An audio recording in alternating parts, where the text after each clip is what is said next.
what specifically about a patient would make it a dangerous drug for you to choose? Pardon? So what would make it, if you say it's down to partially down to patient selection, what kind of patient would it be a dangerous treatment to consider taking?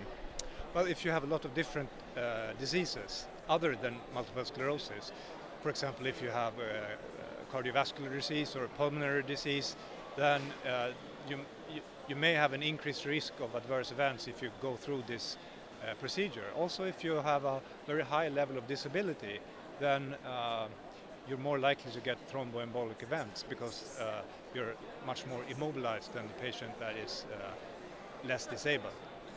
So it sounds like a pretty significant milestone in the development of the treatment. If we're managing to iron out the kind of I guess the most problematic patients wishing to kind of choose it, what do you think the next kind of phase of the development of HSCT is? I think the next step would be to take it to a broader use and to consider it earlier. I think one problem is that it's a treatment that is offered too late to patients, because if you wait too long, then probably you will have a worse response. Just like if you have a malignant disease like cancer, if you've already tried everything that's out there, you're less likely to respond to the next available treatment. And also, at many centers, they wait until the patients are permanently disabled and have been permanently disabled for a long time.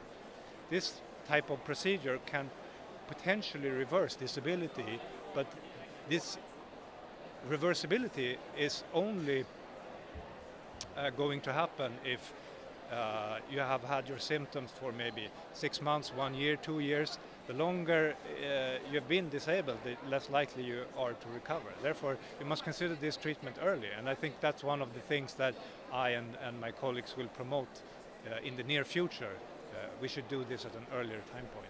Brilliant. And my last question is, with it being a surgical procedure, is there the potential to combine it with therapies that are already available? Is there the potential to layer kind of different therapies and to be able to customize treatment? So, as where we stand today, I think we need to more closely study the effects of the currently used protocols and currently used regimens. When we are at the point when we can say that we know almost everything with high precision, then we can try to modify the protocols a little bit more. And one interesting aspect is that what we're trying to achieve with this treatment is to remove the immune system. So that's one of the central points of this treatment. Then the immune system comes back. Can we improve the way the immune system comes back? Can we learn and train the immune system to accept, for example, myelin antigens, substances present in the brain, and tolerate them, recognize them as something benign rather than something dangerous that must be destroyed?